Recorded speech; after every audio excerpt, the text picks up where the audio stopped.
Last video में हम लोगों ने परिमेय संख्याओं के बीच दो परिमेय संख्या निकालना सीखा था और साथ ही साथ हमने ये भी देखा कि किस प्रकार से हम परिमेय संख्या को दशमलव रूप में परिभाषित कर सकते हैं। जब दशमलव रूप में परिभाषित करते हैं तो दो प्रकार से दशमलव मान निकलते हैं, एक शांत और एक अशांत। जिसका मान पूर्ण रूप से निकल जाता है वो शांत, और जिसका मान दशमलव के बाद भी पूर्ण रूप से नहीं निकलता वो अशांत परिमेय संख्या कहलाता है। आगे के हम सवालों में क्वेश्चन 9 और 10 में देख रहे हैं कि दशमलव रूप को P/Q के रूप में किस प्रकार से परिवर्तित करते हैं। 9वां सवाल में सारे शांत दशमलव हैं, जबकि 10वें वाले में सभी अशांत दशमलव हैं।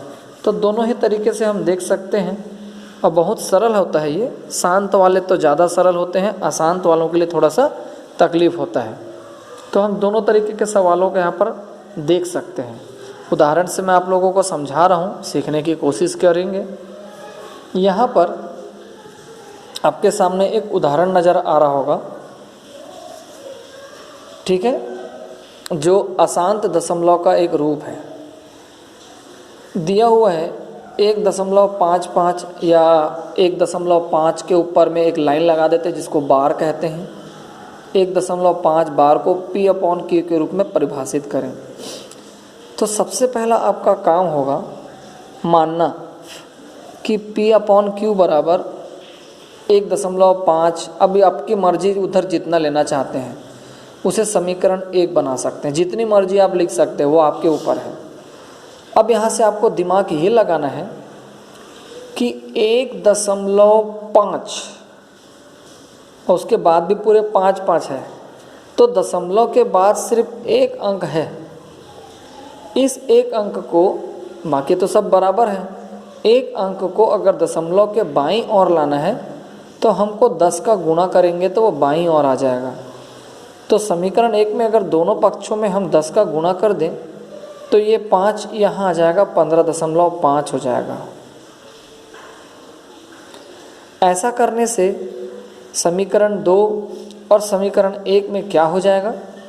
देखिए, समीकरण 1 में 1.55 था, जबकि नीचे वाले समीकरण 2 में 15.55 है। तो दशमलव के बाद 5 यहाँ पे भी बराबर है, यहाँ पे भी बराबर है, लेकिन यहाँ पर 1 हो गया और यहाँ पर 15 हो गया।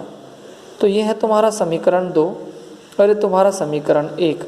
समीकरण 2 से समीकरण 1 को घटाओ 10 में से। अब जब 1 P/Q को घटाएंगे तो 9 P/Q बचेगा, जाहिर बात है। यहाँ 15 में से 1 घटाएंगे। क्यों बात कर रहा हूँ 15 में से 1 घटाने का? क्योंकि दशमलव के बाद के तो राइट के सभी अंक समान है, तो उसका मान तो 0 हो जाएगा। तो खाली 15 में से 1 को घटाएंगे, कितना आएगा? 14। अब हम 9 को पक्षांतर कर देंगे,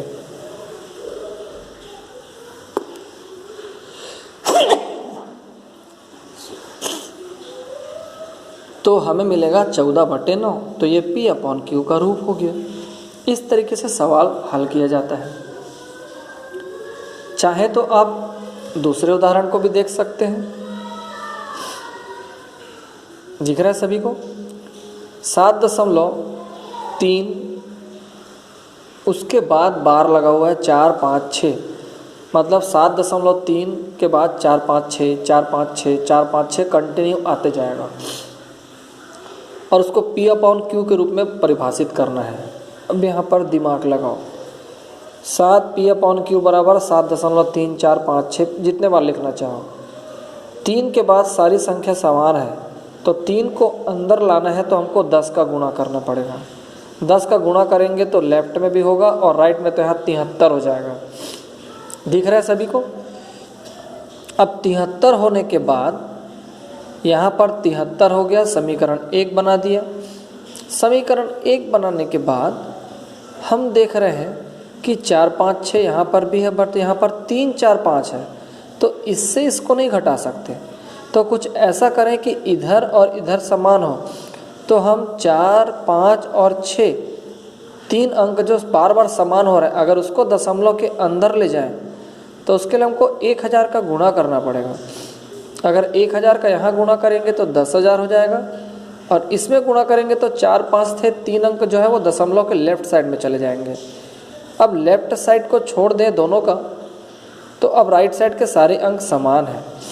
बस अब यहीं पर हम इसे समीकरण 2 मानेंगे, इसे समीकरण 1 मानेंगे, और 2 से 1 को घटा देंगे, आपके सामने रिजल्ट आ जाएगा।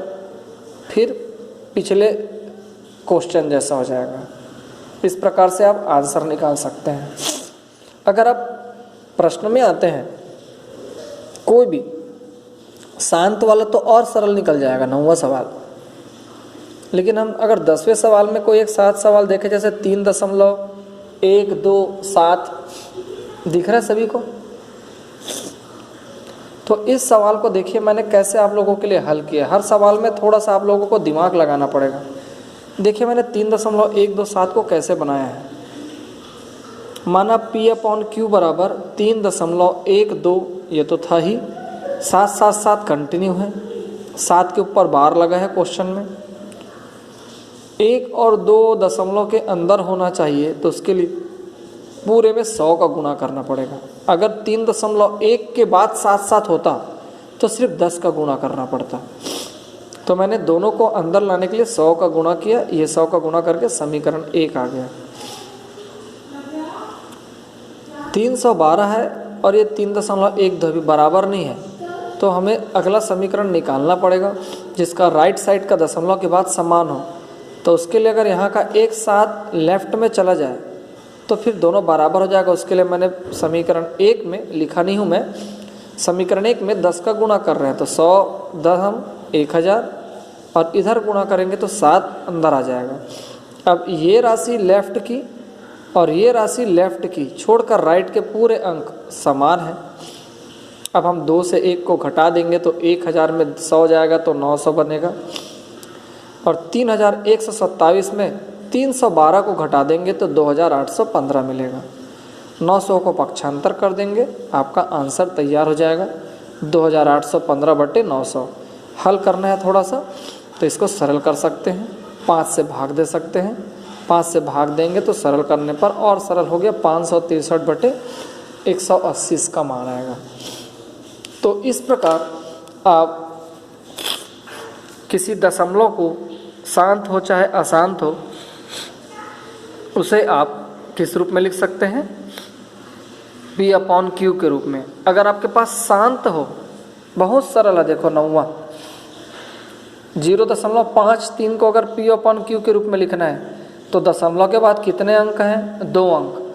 तो दशमलव के बाद 2 अंक है तो उतना 0 नीचे लगा दो। ये देखो मैंने बनाया है, दिख रहा है सभी को? तो यहाँ पर अब देख सकते हैं कि दशमलव के बाद 2 अंक हैं। मैं इसको चेंज करना चाहता हूँ, ये उससे ऐसा नहीं है, बहुत सरल है ये। तो मैं 53/100 कर सकता हूँ, बहुत सरल है। 105.25 को अगर दशमलव से P/Q बदलना है तो दशमलव के बाद 2 अंक है, नीचे 0 0 करके 2 लगा दो, 100 आगे सरल करोगे तो 421/4 हो जाएगा। बहुत सिंपल सवाल है। तो आप इस प्रकार से शांत और अशांत दशमलव को परिमेय संख्या के रूप में लिख सकते हैं। ठीक है, आगे के टॉपिक में हम लोग परिमेय संख्या पहचानना, करनी, गुणा करना, ये सीखेंगे सभी, किस प्रकार से वर्गमूल को गुणा और भाग देते हैं। ठीक है,